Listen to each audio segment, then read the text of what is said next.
Vamos lá. Tá gravando? Comecei a gravar. Cuidado com o que vocês falam, viu?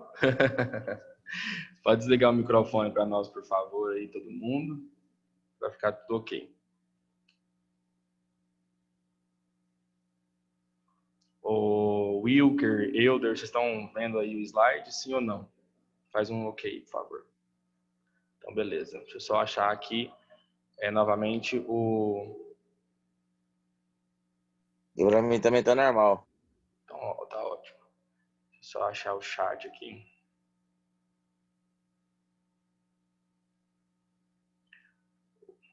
Vocês podem conversar comigo através do chat, tá? Qualquer dúvida e coisas que vocês tiverem para falar, vocês podem conversar que a gente vai resolvendo, certo?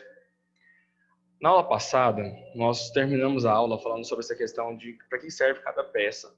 Ou mesmo da apostila nós falamos, está escrito lá, né, que é fitômero, que é aquela composição daquelas partes da planta que seriam, então, os entrenós e todo o aparato, né, que essa planta ela tem. E falamos um pouquinho que todo o processo, cada um, era importante que nós conhecêssemos cada um deles, devido, de certa forma, à função que cada um exerce no crescimento dessa planta e no desenvolvimento da mesma. Nós até chegamos a fazer uma comparação no final da aula nas perguntas que estavam tendo sobre a questão de soja e sobre a questão, por exemplo, de uma planta forrageira, né? Qual que seriam as diferenciações que nós tínhamos ali em termos de demanda energética, essas coisas todas que nós acabamos comentando na aula, no final da aula. Então, voltando a esse ponto aqui, por que eu voltei nessa slide particularmente falando? Por causa desse processo aqui, que é o processo de fotossíntese. Processo de você capturar a energia luminosa e transformar ela em uma energia, em algo, um material químico, né, que vai servir como energia para a planta forrageira de maneira geral. Só que isso ele é aberto para todas as plantas em si, né? E hoje, eu esqueci de escrever ali, nós vamos falar um pouquinho sobre como que dá esse processo, então, de utilização dessa energia para a produção do animal. Então, a gente vai ligar tudo isso que nós vimos até agora, que foi a importância das partes da planta, para este processo aí, especificadamente. Então, ó, o que nós temos que olhar para cá seria a produção do animal em pasto. Lembrando que pasto é o que mesmo? A parte, especificadamente, de alimentação do animal. Então, se formos olhar aqui por essa imagem, o que nós vamos conseguir perceber? Nesta imagem aqui, nós temos uma cadeia de transferência de energia entre os mais distintos níveis. Por exemplo, nós temos aqui um fator, esse fator é um fator que nós não controlamos, que vamos dizer que é o fator climático. Nós estamos vendo que nesse dia de hoje para amanhã, nós estamos passando por um processo de uma alteração micro, né, local aí, do clima, né, de redução de temperaturas. Nós já estamos num período totalmente diferente, né, que realmente um período de seca. E vamos passar agora para um período de frio nesse final de semana. Então, é uma coisa que nós não conseguimos controlar. E isso, logicamente, ele faz todo um processo de diferenciação na planta. Ele interfere de alguma maneira no estágio de desenvolvimento da planta. Porque tem plantas que elas se desenvolvem melhor em temperaturas mais médias, entre a faixa de 20 a 30 graus. Outras plantas, quando você tem temperaturas menores que 10, elas sofrem interferência, paralisando todo o seu crescimento. Então, nós não temos, então, esse controle sobre esse fator. Mas esse fator, ele é um fator importante, principalmente por questão de luz, que está ligado muito à questão de fotoperíodo. O que seria fotoperíodo? Períodos de horas de luz que está incidindo, por exemplo, sobre a planta em si. Que é o período que a planta ela vai, então, capturar essa luz e transformar ela em energia para o seu desenvolvimento. Então, nós temos aí os fatores climáticos, água, luz, temperatura, e temos também as condições que o solo se encontra. E isso Nós vamos ver ao decorrer da disciplina também como nós podemos fazer para adubar plantas que são utilizadas, então, como forragem, no caso da nossa, que é o intuito, né, da nossa disciplina. Então, nós temos esses fatores, que são chamados de fatores edafoclimáticos ou fatores climáticos, que eles exercem total influência sobre a nossa vegetação, que no caso é uma planta forrageira. Essa planta aqui, por sua vez, ela vai servir para a alimentação do animal, uma vaca, por exemplo, um boi, né?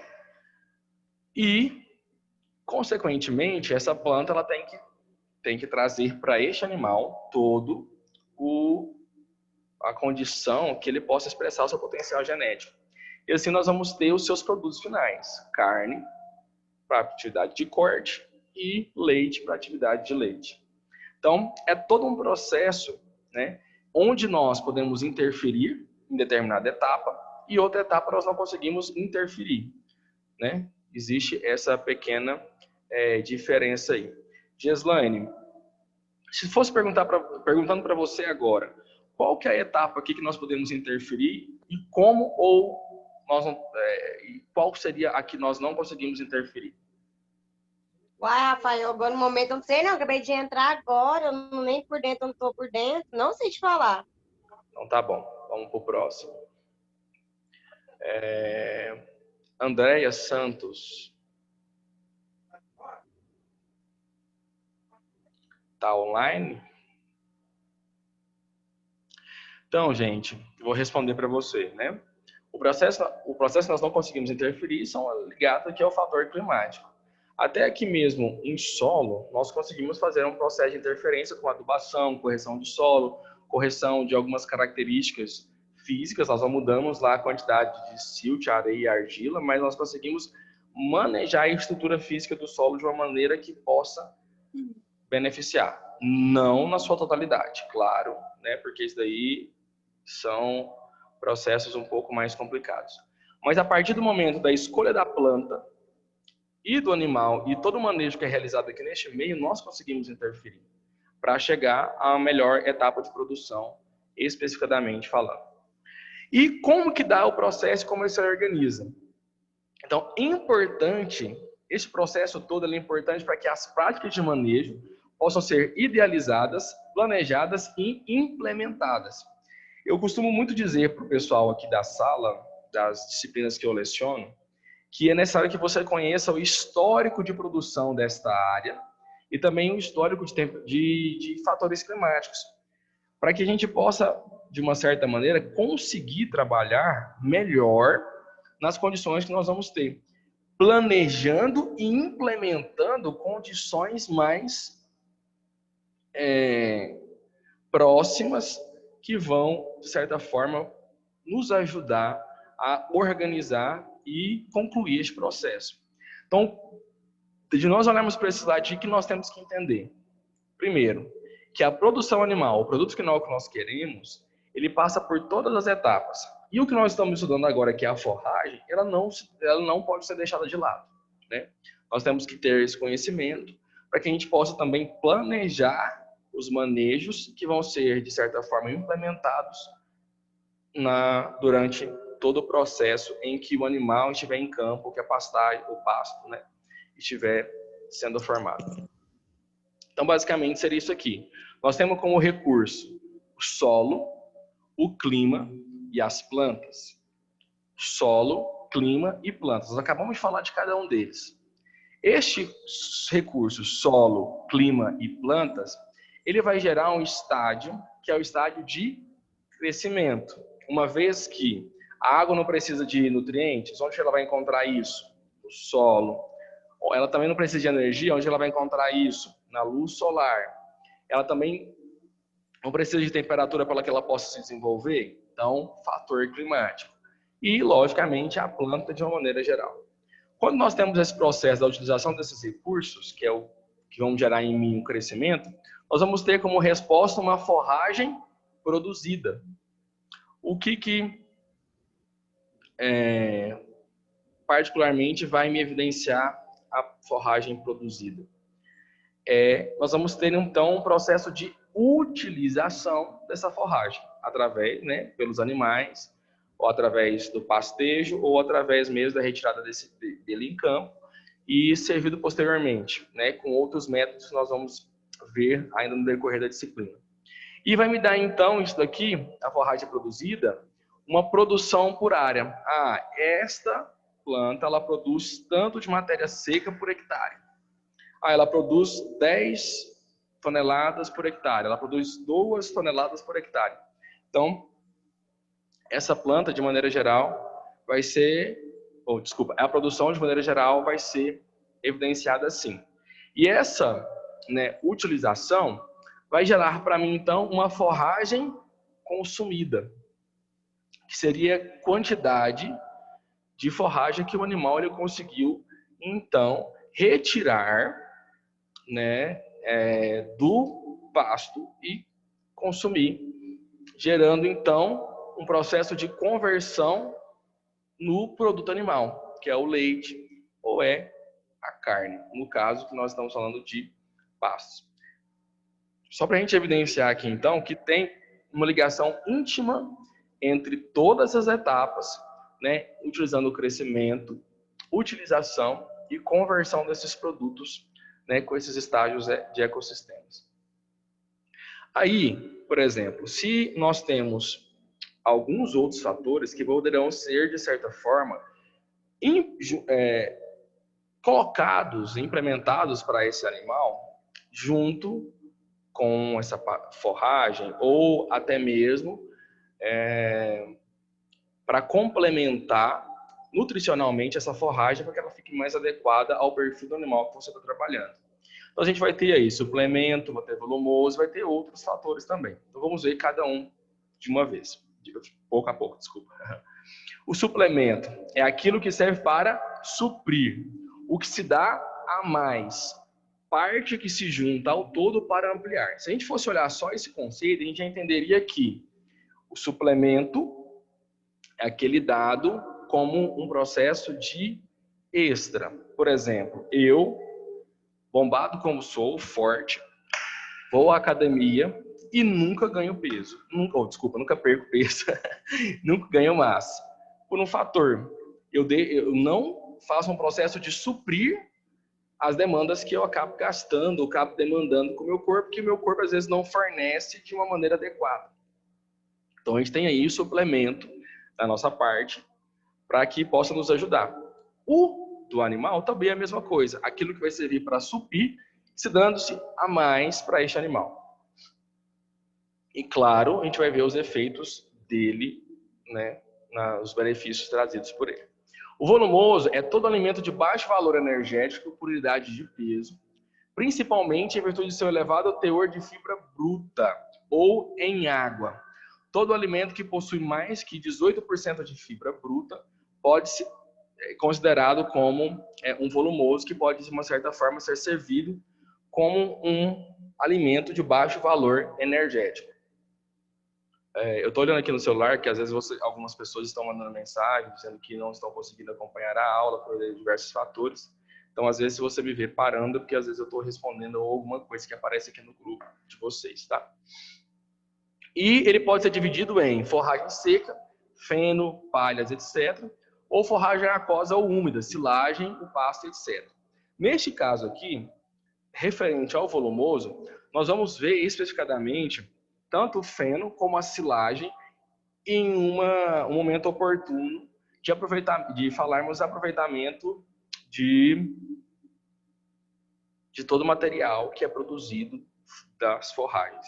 Então a gente vai ter este momento específico. Mas, né, nós temos essas divisões dentro do volumoso de forragem seca e forragem aquosa ou úmida, que neste caso adentra cada um deles aqui. E aqui a gente vê, né, o pasto, que é o próprio alimento que nós estamos utilizando aqui, né?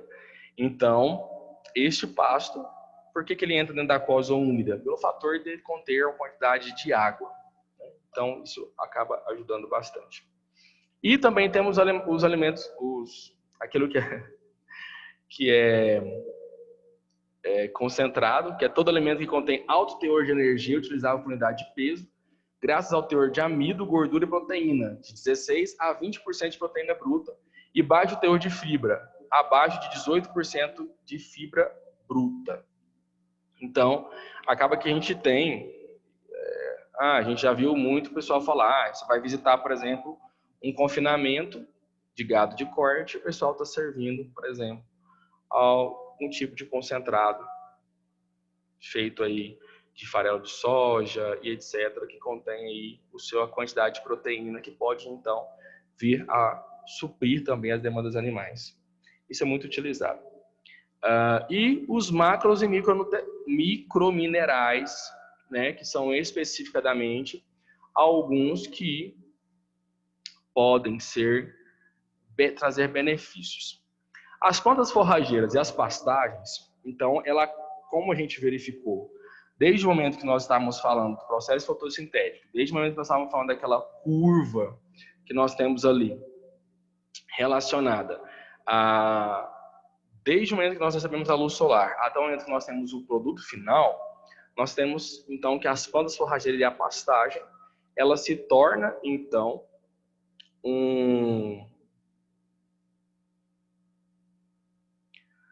uma base para a produção de alimentos e também para a alimentação dos animais.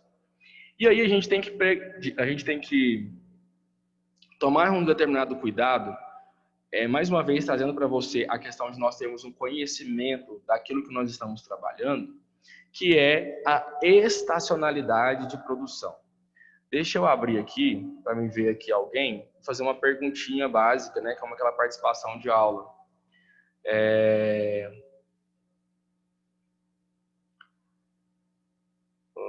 Dr. Bruno Ribeiro, tá na escuta?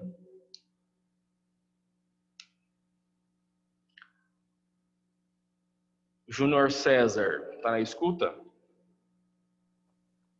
Tô na escuta. Aí o Bruno respondeu, demorou, hein? Aí tem 10 segundos de diferença. É internet. O que você entende pela palavra estacionalidade de produção? É o tempo. Estação. E o que esse tempo ele poderia trazer de diferença? Deixa eu ver. O tempo que ela vai estar melhor.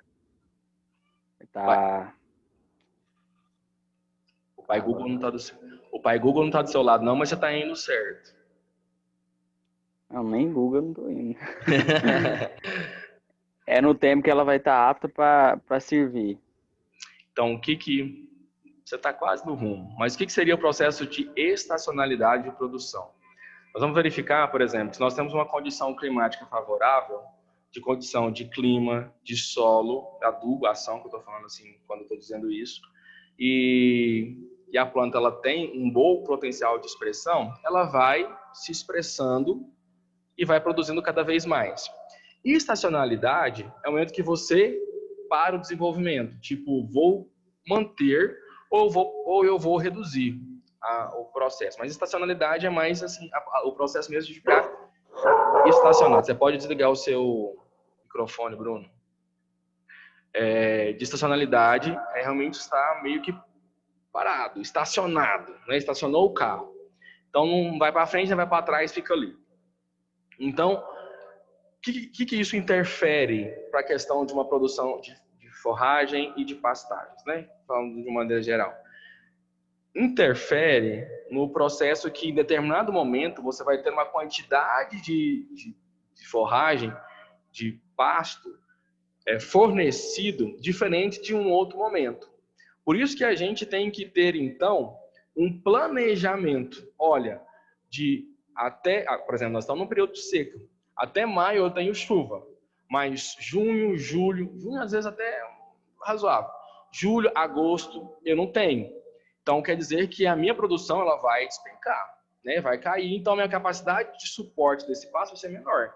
O que eu vou fazer, então, para suprir a demanda dos animais que eu tenho? Será que, então, eu não entro com os concentrados, volumosos, suplementos, etc.? Ou o que eu posso fazer? Então, Dentro disso, a gente entra mais uma vez falando por isso que é importante nós termos conhecimento da planta, de tudo que nós estamos trabalhando de maneira geral, porque é uma diversidade de plantas forrageiras, espécies cultivares, hábitos de crescimento e porte, como a gente viu, né, de diferentes lá, agrupamentos. Uns têm mais de 500 gêneros, então de 500 diferenças que você encontra. E com isso, cada uma delas tem um potencial de expressar diferente em determinadas condições. E você tem uma condição de manejá-la também de uma forma diferente.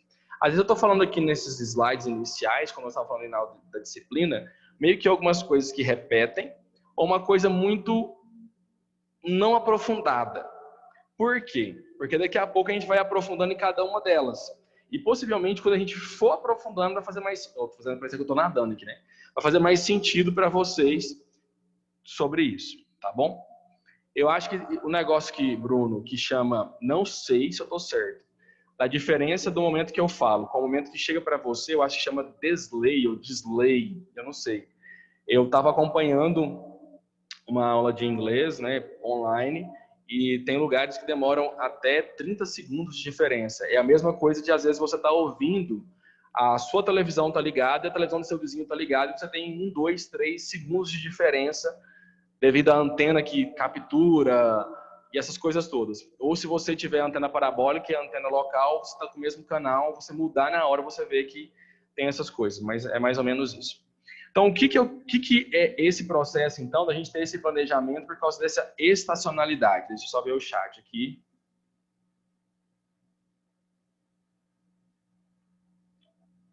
O lado da vaga, professor. Ok.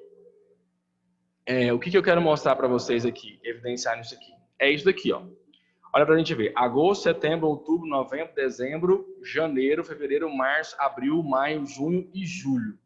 Então, esses gráficozinhos de azul, que nós estamos vendo essas linhazinhas de azul, seriam a quantidade de milímetros de chuva, que nós temos 50, 100, 150, 200, 250, 300. Lógico que isso aqui é uma média de uma região ao longo do tempo. Não condiz condiz também algumas realidades com a nossa região. Nossa região aqui de Rio Verde, particularmente, a média de 1.500 a 1.800 o ciclo lá de chuva, né? Então a gente percebe que tem meses que chovem mais, aqui no caso aqui está evidenciado como janeiro, e meses que chovem menos, né? Como por exemplo aqui julho, etc. e tal. E aqui nós temos a taxa de acúmulo, quilos de matéria seca. Então qual que seria o comportamento, que está marcado aqui na figura de vermelho. Então como que seria o comportamento então do acúmulo de matéria seca? Olha para a gente ver, agosto, setembro, outubro, novembro, dezembro, janeiro, pico máximo, janeiro. O mês que mais tem processo de chuva. Olha depois.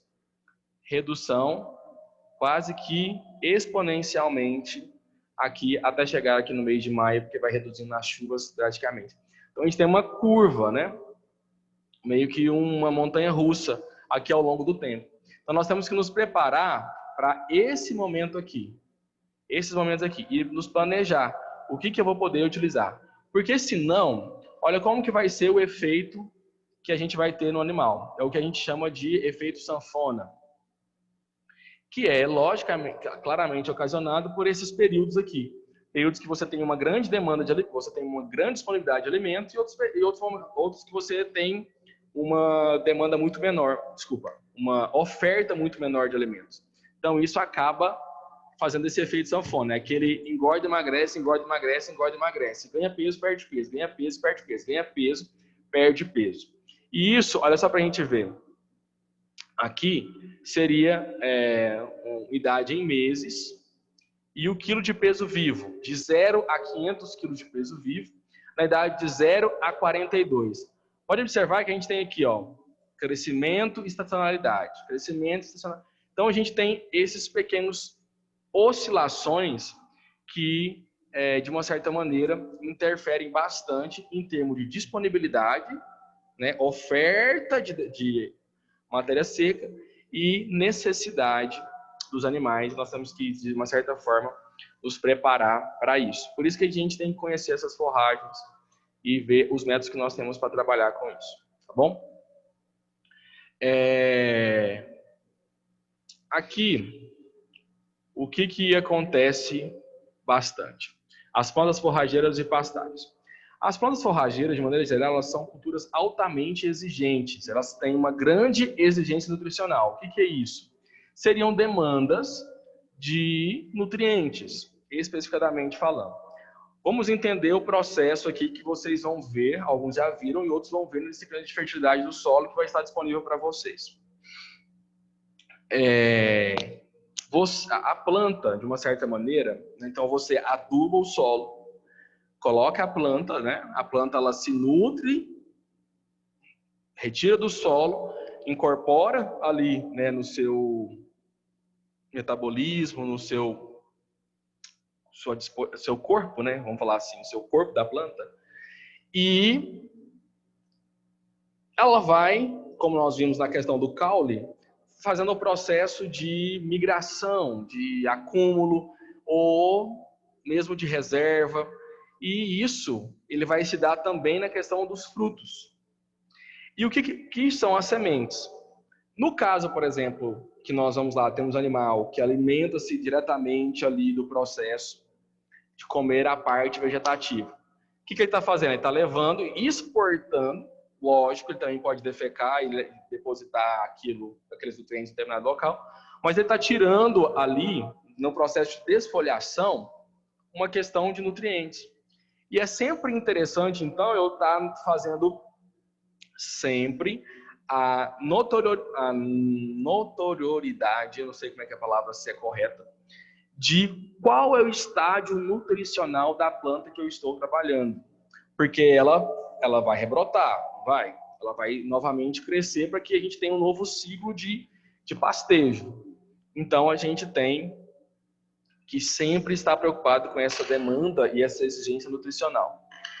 E o que é importante, muito das pastagens degradadas que nós temos hoje, elas começaram esquecendo-se de verificar as exigências nutricionais e como estava a nutrição daquela planta do pasto ou daquele exato momento. Então, gerou e gera muito processo de degradação por falta de reposição de nutrientes que são muitas vezes somente exportados, tá bom? E claro, existe aqui um elo entre as interdisciplinaridade, entre os multiprofissionais que você tem da área das agrárias, que está muito ligado à produção de alimentos e à criação de animais. Isso aqui é para evidenciar um simples fator. Um bom pecuarista, ele se torna também igual a um bom produtor. Por que essa palavra, ela tá assim? Um bom pecuarista é igual a um bom produtor. Natal, você teria uma opinião formada sobre um bom pecuarista é igual a um bom produtor? Natal Pereira. Boa noite, professor. Está me ouvindo? Sim, senhor. Oi, professor. No meu entender é o seguinte, um bom pecuarista, um bom produtor, que... peraí, deixa eu elaborar direito aqui. As crianças estão aí? Não, porque... É o seguinte, porque se ele é uma pessoa que se prepara bem no meio da pecuária, ele também pode ser um grande agricultor, porque ele pode fazer as duas partes, tanto planejando bem a pastagem, né? Seja a parte cultivando também, daí ele vai ser um grande criador, porque daí uma coisa levando outra. Não adianta ele ser só um grande criador sem que não ter uma boa ideia para ser um bom agricultor também. Entendi. Pode ser? Sim, senhor. Pode desligar o seu microfone. Clébio, você concorda, discorda ou não? Ou nada? Clébio. Concordo. Por quê? Porque o rendimento dele vai ser a partir do momento que ele mexe na parte de estruturação vamos dizer assim, um pecuarista. Ele precisa estruturar bem a sua parte de pastagem, quanto na parte nutricional dos animais, para ele ter um bom resultado mais à frente. Entendi. Pode desligar o seu microfone. Clay, qual que é a sua opinião? Clay Borborema, vamos ouvir a sua voz. Oi, Rafael, boa noite, pessoal. Boa noite. Olha, um bom produtor, um bom pecuarista, eu acredito que ele tem que estar atento às necessidades de rebanho, a todos os itens relevantes para uma boa produção, desde qualidade de solo, macro e micro, tudo que necessita para que ele possa alcançar as perspectivas almejadas. Então, são fatores de quem produz bem, o bom pecuarista está atento a tudo, a lotação e todo o potencial produtivo. É a minha opinião. Muito bem, obrigado vocês aí que opinaram e deram aí as suas considerações referente a esse tema e, lógico, né, eu concordo plenamente com vocês, tá bom? Deixa eu só olhar o chat aqui mais uma vez. Professor. Olá. Fernando, deixa eu te falar, assim, eu vou dar a minha opinião também, junto ao que o colega falou aí agora, eu esqueci o nome dele. O Clay, né? Clay Borborema. Principalmente, hoje em dia, tem que ter administração, né? Nós estamos passando por uma seca meio complicada, onde a maioria dos produtores rurais hoje estão passando por uma dificuldade, ainda mais na pecuária leiteira. Muitos precisam de casquinha de soja, então nós estamos passando uma alta tão grande e não está tendo para quem quer, né? E está chegando a um preço extremamente caro, né? R$40 o saco de casquinha hoje aqui na minha região. Então, o que é o problema? Má administração. Por quê? O que o pessoal deveria ter feito? Deveria ter feito uma silagem, separado ali 10% da fazenda, ter feito uma silagem bem feita para estar usando agora. Seria um custo, sim, mas teria um custo relativo ao que ele deveria ter usado agora. Entendi. Então tipo assim, eu acho que assim, para o cara ter uma lucratividade e ter um bom desempenho, principalmente administração, né? Aí entra a parte da onde ele falou, que é o manejo de solo, né, apropriado, fazer um plantio correto, né, e ter, como se diz, uma administração, um gerenciamento dessa parte. Ou seja, para vir o lucro tem que ter boia, né, para o gado, seja para engorda ou seja para leite, ele tem que ter a comida para estar produzindo leite ou crescimento, né, também de carne. E então o que se observa, que se conclui que ambos os dois eles têm que estar o tempo todo serem bons observadores, né, para a gente poder estar de uma certa forma produzindo bem, né, atento às demandas de mercado. Determinado momento eu tenho então uma estacionalidade, eu tenho uma redução ali de uma certa forma devido ao fator climático. O cara tem que estar atento, né? Os dois. Posso dar minha opinião?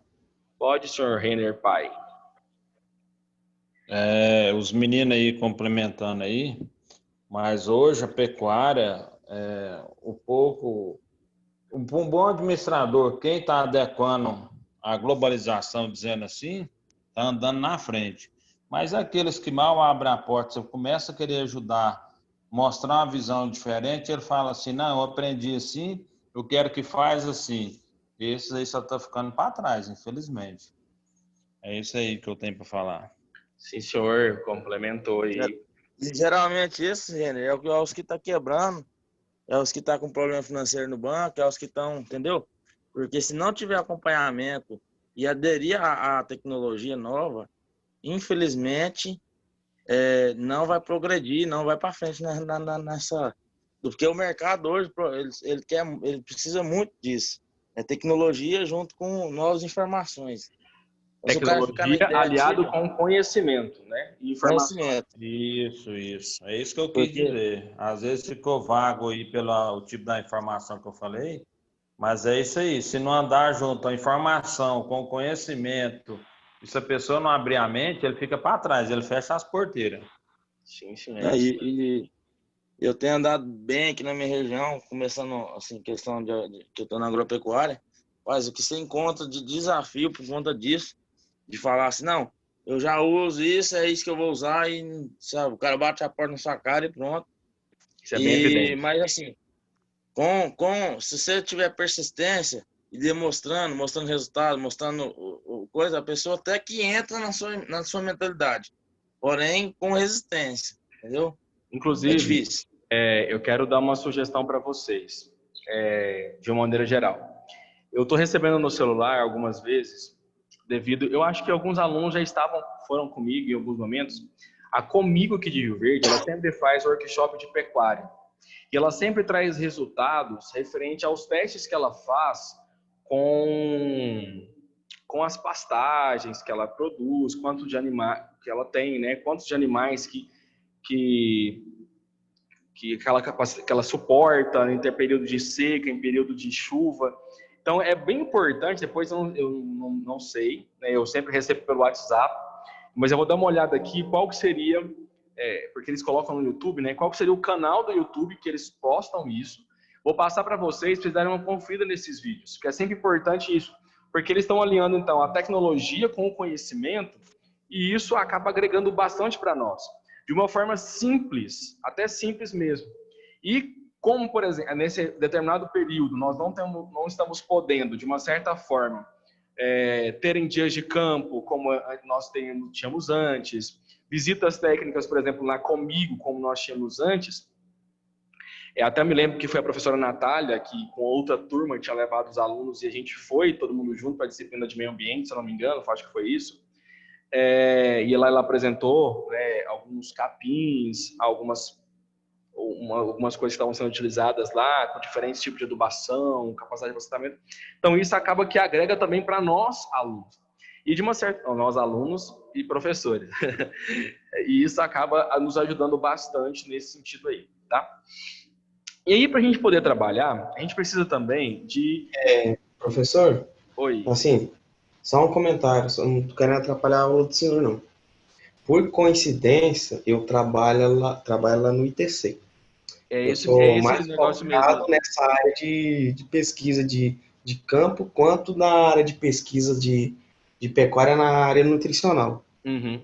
E sim, temos lá alguns ensaios com algumas variedades de gramíneas, e de uma certa forma, foi como o senhor falou, temos uma programação, um sistema de adubação que está sendo implantado esse ano, que pelo que eu vi, está mostrando bons resultados, tanto nas variedades que aguentam, vamos dizer assim, que aguentam mais um período de escassez, quanto aquelas que se adaptam bem com o período de altas chuvas.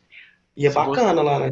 Se você conseguir, então você deve saber esse negócio que eu estou falando, né? Se você conseguir, posta para a gente aí, para a gente dar uma conferida nesse material, conferir nessas respostas, nesses resultados, porque os meninos acho que vai ser bem interessante para todo mundo pegar e ler esse material, porque realmente é trazer este novo que está aqui na região, é aqui do lado, né? É aqui dentro da cidade, é de casa, né? Isso. Eu quero, antes de dar continuidade aqui aos tipos de pastagem, responder uma pergunta que o Natal fez para todo mundo. Por ter vários tipos de forragem, ter vários tipos, então, de plantas forrageiras, existem diferença entre o valor nutricional? Sim, existe diferença entre o valor nutricional de cada uma dessas plantas. Lógico, algumas vão ser parecidas? Vão. Outras vão ser diferentes? Vão.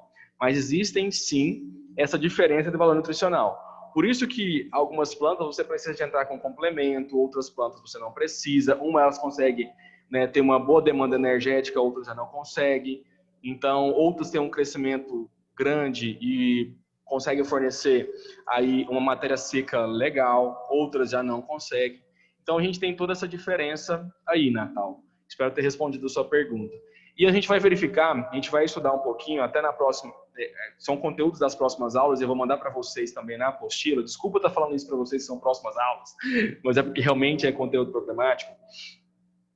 Nós vamos lá, por exemplo, lá, o gênero Sinodon, das gramíneas, e outras, vamos falar assim, qual a capacidade, por exemplo, de produção de matéria seca? Ela produz tanto de matéria seca que consegue suportar tantas quantidades de animais. A nutrição dela é composta disso, disso, disso. Então a gente vai verificar isso daí em aula. Eu não sei se é a próxima aula da quarta-feira ou quinta-feira da semana que vem, a gente já entra com esses dados aí, tá bom? E caso também vocês tenham alguma informação referente a isso, por exemplo, peguei o capim estrela, peguei lá, eu quero lembrar muito da Comic que é utilizada lá, eu esqueci. Tem a Tifton 85, se você tiver alguma informação referente a esses dados de valor nutricional, se você tiver lá de produção de matéria seca, se você tiver lá, traga para a próxima aula, que a gente vai mostrando isso daí, tá? Estava anotadinho. Clébio, você ligou o microfone para falar o nome da variedade, né? Não, temos várias variedades, inclusive umas que estão entrando agora no portfólio de agora. Com a letra M. Nós temos ali uma nova, vamos dizer, uma nova reformulação do Mombaça. Temos várias. Tipo, eu não sei te falar agora, porque nós trabalhamos mais na área de pesquisa, mas se eu vou conseguir o link para tentar entrar no anuário do ano passado, porque desse ano, eu não sei se já rodou, vou me informar direitinho. E aí, amanhã, talvez, eu consiga mandar no seu WhatsApp lá no privado, né? Perfeito, beleza, ótimo, excelente. Mas temos vários, temos Uris, temos Tamani, Paredão, temos várias e várias e várias. Eu falei que era que o M não, mas era o Tamina, né, que você acabou de falar. É o Tamani, né? Tamani. Essa mesmo. Gente, vamos lá. Aqui nós temos, então, alguns tipos... Estou olhando no relógio aqui. Tipos de pastagem. Isso a gente também precisa de verificar. Por quê? Nós temos as pastagens que são naturais, são pastagens que estão presentes naquela determinada região. Desculpa, naturais, pastagens nativas e pastagens cultivada artificial. Essa pastagem cultivada artificial está muito ligada a um fator ali de modificação. Então vamos ver, então, algumas definições que nós temos delas aqui especificadamente. Pastagens naturais. São as vegetações originais que, com o decorrer do tempo, foram ganhando valor. Nelas encontramos espécies de herbáceas, gramíneas, não gramíneas e arbustos. Então, pastagens naturais, um determinado passarinho foi lá no campo, lá em Maurilândia, e tinha uma pastagem lá, ele comeu as sementes e veio para Rio Verde, e ele, na sua excreção, começou ali um processo e foi acontecendo isso naturalmente. Então, pastagens foram originando ao decorrer do tempo. Nós temos hoje uma vasta gama de pastagens que ainda são naturais. Muitas delas não são utilizadas, né, para a pecuária, mas nós ainda temos. Temos também pastagens nativas. É o tipo de vegetação espontânea que surge algum tipo de valor forrageiro. Essa vegetação cresce após a destruição da vegetação original. Então, por exemplo, você foi lá, tirou a vegetação original e começou a sair uma vegetação espontânea e ela foi adquirindo um determinado tipo de valor nutricional porque os animais que estavam presentes ali foram vendo que ela tinha uma palatabilidade, foram ficando satisfeitos com ela. Em termos, a gente foi fazendo análises e foi verificando que ela tinha um potencial para ser uma planta utilizada na alimentação animal. Pronto, fechou. Está aí uma pastagem nativa. E isso está muito ligado com a questão de regionalização. Eu quero só também, pegando o gancho da pergunta do Natal, dizer que nós temos, como a gente tem condições climáticas diferentes, nós podemos ter também valores nutricionais diferentes por causa disso, né? Expressar potenciais bem diferentes aí, no caso, por essa diferença climática. E as pastagens cultivadas artificial é composto de espécies exóticas ou nativas. Exóticas é tudo aquilo que não é daquela região ou ela não é daquele país, mas ela foi de uma certa forma introduzida ali não naturalmente, vamos dizer assim, não foi surgindo ao longo do tempo, mas ela foi realmente implantada. onde já não existe a vegetação original, que é o que é o mais comum em algumas regiões, né? O capim que tem lá foi substituído por um outro. Esse tipo de pastagem é dividido em permanente, que pode durar até 30 anos, e em temporários que podem durar até 6 meses. Então, isso depende muito também, né, nesse fator das exigências que essa planta ela tem. E isso interfere muito, muito e muito mesmo. Então, só para a gente verificar que quando nós estamos tratando de planta, já nós temos uma planta que dura 6 meses, uma planta que dura 30 anos, é preciso que a gente, então, tenha conhecimento dessa planta realmente para que nós possamos manejá-la. Porque imagine nós temos 30 anos na mesma passagem, mas 30 anos de ganho. E temos 30 anos na mesma passagem, mas temos 30 anos de prejuízo. Que, então, tem que ter um grande cuidado quanto a isso. Tá bom? Então, verificando que nós temos esses tipos de plantas, nós temos que, então, pensar na escolha da espécie forrageira que nós vamos trabalhar. Então, como eu falei para vocês, desde agora, a gente mostrou um monte de diferenciação, mostrou uma grande quantidade de exigências e tudo mais. Então, a gente vai ver um processo de um fator que eu posso levar em consideração aí de adaptação ou de conhecimento. A gente requer conhecimento para que eu possa, então, verificar suas características. Verificando, né, suas características. Doutor João Lucas. Dr. Renner, se for uma pergunta, escreve para mim, Dr. Renner. Sr. Renner, se for uma pergunta, escreve para mim no chat, por favor. Tudo bem. João Lucas, olhando assim numa questão de uma escolha de uma forrageira, por que você acha que a adaptação ao meio ela seria um fator importante? Adaptação ao meio? Adaptação ao meio seria, por exemplo, aqui está num extremo calor e essa planta então, ela tem que se adaptar a essa condição. Então, o meio seria o meio em que essa planta está, não é meio ambiente, é meio que ela está. Por que você acha que isso é importante? Eu já ouvi falar sobre disso um pouquinho. É que talvez ela tenha que perder a acidez, uma coisa assim, ou não? Não está muito ligado a isso, não. A adaptação ao meio, gente, é porque assim, o João Lucas, principalmente você. Se eu tenho uma planta que ela é de dias que ela de uma certa forma ela é melhor, tem seu desenvolvimento melhor em temperaturas mais amenas, e aí a gente chega numa condição que a temperatura está um pouco mais elevada do que aquilo que ela condiz. Então ela passa por um processo de adaptação. Olha, eu vou arrumar um meio, ou vou modificar minha respiração, ou eu vou modificar alguma outra situação em que a planta particularmente, ela vai se adaptar àquela situação e vai continuar produzindo da mesma forma, produzindo bem, da mesma forma, mas se adaptando àquilo ali. É como se fosse, a gente chama isso muito de plasticidade, que é a capacidade da planta de poder, de uma certa forma, então, se adaptar a uma característica ambiental, seja o frio, seja o calor, seja a acidez, aí a gente entra na acidez, seja a um solo que às vezes é mais fértil ou menos fértil que o outro, então você tem essa possibilidade. O Dr. Renner, eu vou fazer essa pergunta para o senhor. Por que é importante a gente escolher uma espécie forrageira, aí conhecendo as suas características, por que é importante a gente saber as formas de utilização? Como que é? Eu estava longe. Por que é importante a gente saber as formas de utilização de uma planta forrageira? Por que é importante? Isso. Bom, eu vou dar um exemplo aqui, eu não sei se vai responder a sua pergunta. Certo. Eu conheço uma pessoa que há 30 anos atrás ele formou uma pastagem, e nesses 30 anos atrás ele não reformou a pastagem dele. E todo ano ele faz uma venda de gado, por quê? A pastagem dele nunca que passa de 20 centímetros.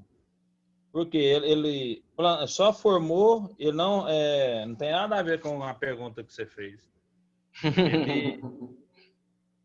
ele formou lá, então o pasto dele não tolera, ele não dá o retorno para a terra e todo ano ele só faz a venda. Agora, a pergunta é, por que a escolha da forrageira tem que ter o conhecimento dela? Eu vou te responder. As formas de utilização. Por quê? Como a gente estava conversando já, alguns momentos a gente vai precisar de ter a utilização de silagem, de feno, porque a gente não vai conseguir ter a pastagem, o pasto, né, inteiramente formado o tempo todo. Isso, verdade. Com características. Então, por que é importante a gente ter a utilização daquela planta? Para a gente saber que em determinado período eu posso utilizar ela para esses fatores, ou eu não posso utilizar ela para esses fatores, entendeu? Assim como também o valor nutricional é importante para saber se o suporte, as possibilidades de consorciação, ela vai bem com o consórcio, por exemplo, consórcio entre a forrageira e milho, a forrageira e feijão. Então, ela vai bem ou ela não vai bem? Ela vai crescer normal, vai produzir normal ou ela não vai produzir? Então, a gente necessita desses conhecimentos para a gente poder fazer essa consideração.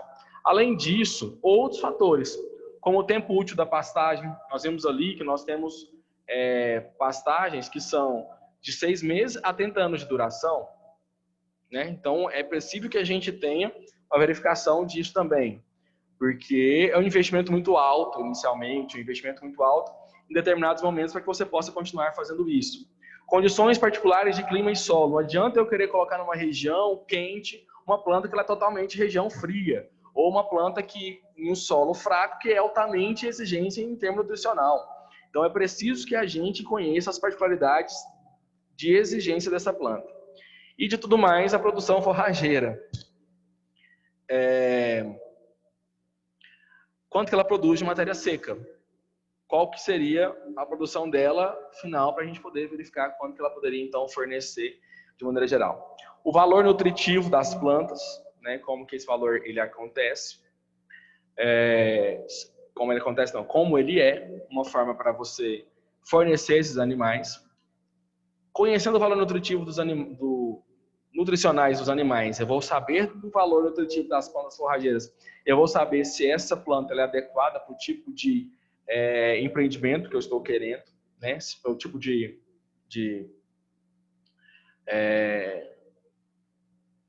atividade que eu estou desempenhando. Isso eu acho que é uma pergunta que o Wilker, eu não sei se foi o Wilker, o Clébio, quem fez, até colocou na perguntinha lá assim, qual que era o melhor capim, a melhor forrageira para animais de leite. Acho que foi isso. Alguém na aula passada falou sobre isso. Então, por que existe o melhor capim para gado de leite ou para... Por causa dessa questão aqui de valor exigências nutricionais dos animais com o valor nutritivo das plantas forrageiras. Então, isso aqui tem que estar intimamente ligado. A época e a forma de utilização dos recursos forrageiros, eu vou utilizar como pastagem, vou utilizar como silagem, vou utilizar como feno. Então, há uma grande necessidade disso. E outro fator, né, que precisa de ser verificado aí, que é custos de produção. Né? Custo de produção, de uma maneira geral, ele acaba impactando e sendo muito importante aí nesse fator, uma vez que ele tem uma exigibilidade muito grande aí entre esses fatores. Eu vou encerrar, então, aqui a gravação, para que a gente possa entrar para algumas perguntas e eu posso fazer a chamada para que a gente possa também discutir e conversar, tá bom?